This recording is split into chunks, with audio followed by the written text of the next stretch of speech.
दोस्तों dividend analysis की series में आज हम पब्लिक सेक्टर कंपनी एनटीपीसी के बारे में बात करेंगे। पावर सेक्टर में जायंट है, उनका 10 ईयर का जो डिविडेंड किस तरीके से रहा है उसके बारे में डिस्कस करेंगे और 9 पॉइंट्स हम एनटीपीसी डिविडेंड पर डिस्कस करने वाले हैं। दोस्तों सबसे पहले कुछ शॉकिंग आंकड़ा देखिए, अगर मैं 10 ईयर का डिविडेंड एनालिसिस करता हूं तो यहां मैं पॉइंट टू पॉइंट एनालिसिस कर रहा हूं, मतलब 2013 से 2023। तो देखिए 2013 में जो उनका डिविडेंड था वो था 4 रुपीज 80 पैसा, थोड़ा एक्चुअली में ज्यादा था, लेकिन 2019 में एक बोनस आया था 1:5 के रेशियो में, तो मैंने बोनस एडजस्ट किया है इसको, तो इसीलिए 4.8 का जो है डिविडेंड आया था। अब लास्ट ईयर का जो डिविडेंड था वो 7.25% था, मतलब 10 ईयर का अगर आप डिविडेंड ग्रोथ देखेंगे तो बहुत कम है, सिर्फ 2.2% का ये ग्रोथ है। दोस्तों हमने कुछ दिनों में कुछ दूसरी पीएसयू कंपनीज, जैसे अभी रिसेंट में पावर ग्रिड को हम लोग एनालिसिस कर रहे थे, हमको लगभग 15-20% का ग्रोथ देखने को मिल रहा था, लेकिन एनटीपीसी में सरप्राइजिंगली मेरे लिए भी था कि ग्रोथ अगर हम देखें तो 2.2% ही है 10 ईयर का।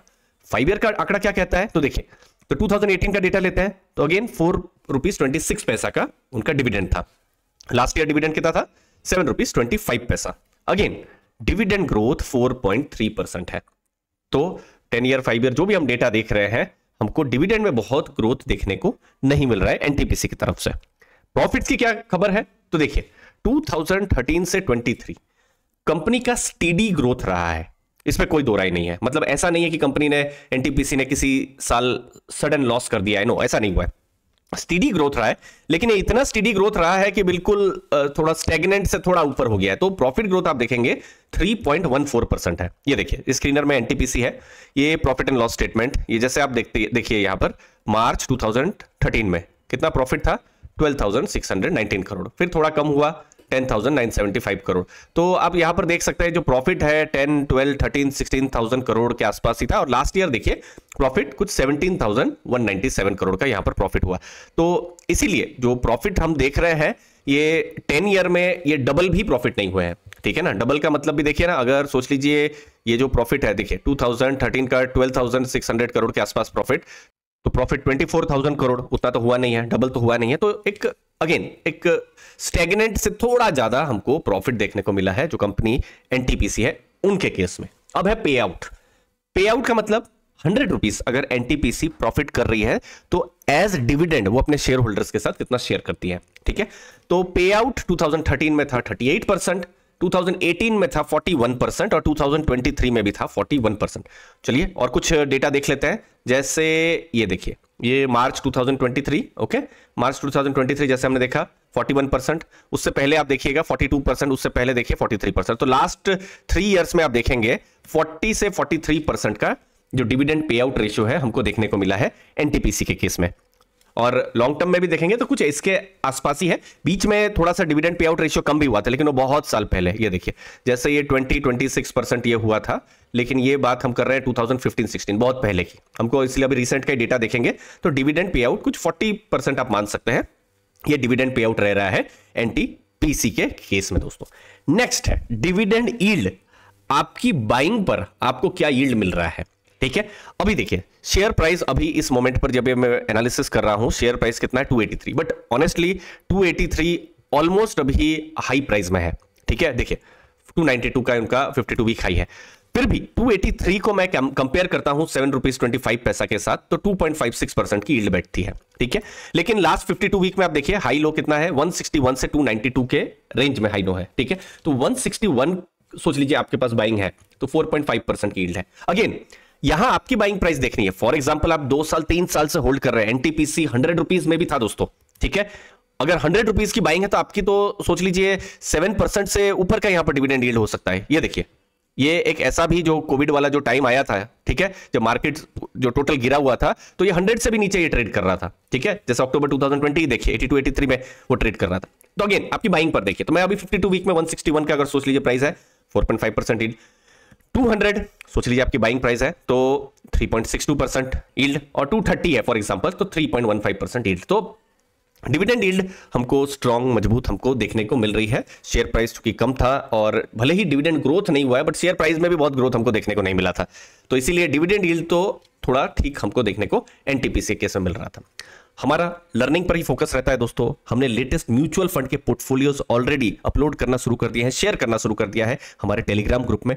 टेलीग्राम ग्रुप की लिंक मैंने डिस्क्रिप्शन बॉक्स में दी हुई है, आप ज्वाइन कर सकते हैं। 3700 से ज्यादा की कम्युनिटी इस मोमेंट पे है। मुझे उम्मीद है आपको वैल्यू जरूर मिलेगी और pure content, learning, business analysis related content आते रहते हैं। आप डिस्क्रिप्शन बॉक्स में लिंक को चेक कर सकते हैं और ज्वाइन कर सकते हैं हमारा ग्रुप को दोस्तों। अब डिविडेंड फ्रीक्वेंसी, यहां एक सरप्राइज हुआ है। देखिए, लास्ट कुछ सालों का डिविडेंड अगर हम देखें तो जनरली फरवरी और अगस्त में डिविडेंड आता है। अब फरवरी का मतलब क्या है, जब Q3 के रिजल्ट्स आते हैं उस समय में एक डिविडेंड आता है, और अगस्त मतलब जब Q4, देखिए Q4 का रिजल्ट तो मई महीने में आ जाता है, लेकिन जो एक्स डेट रिकॉर्ड डेट आते आते अगस्त महीना हो जाता है, उसकी वो बात कर रहे हैं। तो ये जनरली रहा है, ठीक है। अब इस साल मतलब अभी जो फाइनेंशियल ईयर है, अभी ऑलरेडी ₹2.25 का इंटरिम डिविडेंड उन्होंने घोषणा कर दिया है, जो कि Q2 के रिजल्ट के बाद है। अब बहुत सारे क्वेश्चन भी आ जा रहे हैं कि इस बार इंटरिम डिविडेंड ऑलरेडी आ चुका है, तो फिर फरवरी अगस्त का अगर हम डिविडेंड अगर हम देखें तो क्या इस बार और ज्यादा डिविडेंड हो सकता है? क्वेश्चन मार्क है। इस बार Q2 में उन्होंने डिविडेंड दिया है, तो क्या Q3 में डिविडेंड नहीं देंगे? क्वेश्चन मार्क है। तो इसीलिए जब Q3 के रिजल्ट आएंगे, जो कि फरवरी में एक्सपेक्टेड है, तो देखना रहेगा कि जो एनटीपीसी है वो लोग जैसे अपने हिस्टोरिकली डिविडेंड दे रहे हैं वैसा ही दे रहे हैं या नहीं दे रहे हैं। बट एक इंटरेस्टिंग चीज ये फरवरी में हुई है, इसमें बहुत सारे इसके मतलब हम निकाल सकते हैं कि अब Q2, Q3, Q4 में भी डिविडेंड आ सकता है, ज्यादा डिविडेंड हो सकता है, ज्यादा डिविडेंड पे आउट हो सकता है। ये भी एक सोचने का तरीका है। दूसरा सोचने का तरीका, अगर थोड़ा सा नेगेटिव भी अगर सोचना हो कि ठीक है Q2 आ गया तो अब शायद Q3 में ना आए, देखते हैं अब Q3 में कैसा रहेगा। सब्सक्राइब जरूर करके रखिएगा, इस इंटरेस्टिंग डिटेल्स पर आने वाले टाइम पर बहुत कुछ पता चलने वाला है जो मैं आपके साथ शेयर करूंगा दोस्तों। अब बोनस और बाईबैक, बहुत ज्यादा हिस्ट्री नहीं है। लास्ट 10 इयर्स में देखेंगे तो 2019 में एक बोनस आया था 1:5 के रेशियो में। बाईबैक की क्या खबर है? 2020 जो कि बहुत ही टफ साल था हमारी आपकी लाइफ के लिए, उस समय में 115 के भाव में बाईबैक आया था एनटीपीसी के केस में। तो अभी सिर्फ इतना ही हिस्ट्री जो है रिसेंट में अगर आप देखेंगे बोनस और बाईबैक का। नेक्स्ट, कॉन्सिस्टेंट है डिविडेंड। तो देखिए, हो सकता है डिविडेंड में आपको ग्रोथ बहुत नहीं देखने को मिला हो, जो हमने देखा 2-3-4% ही ग्रोथ मिला है, लेकिन हर साल डिविडेंड जरूर आ रहा है एनटीपीसी के केस में, जो कि एक कंसिस्टेंसी को जरूर बता रहा है। अब फ्यूचर प्रोजेक्शन, अब फ्यूचर प्रोजेक्शन के लिए हमने कुछ डेटा को लिया। जैसे लास्ट ईयर अप्रैल से सितंबर जो H1 है, हाफ ईयरली जब रिजल्ट आए थे, तो उनका ईपीएस था 7.27, मतलब एक शेयर अगर आप ओन कर रहे थे तो हाफ ईयर तक 7.27 कंपनी ने वो कमाया था। इस बार जो अप्रैल टू सितंबर 2023 अभी जो बिल्कुल रिजल्ट आए हैं, तो ये 8.2 हो गया है। मतलब जो ईपीएस है लास्ट ईयर के कंपैरिजन में 12.8% यहां पर ग्रोथ हुआ है। मतलब लास्ट ईयर से इतना प्रॉफिट बढ़ा है, आप ऐसा मान सकते हैं 12.8%। तो मैं थोड़ा कंजर्वेटिव एक एस्टिमेट लेता हूं कि लेट्स से पे आउट रेशियो सेम ही रहता है।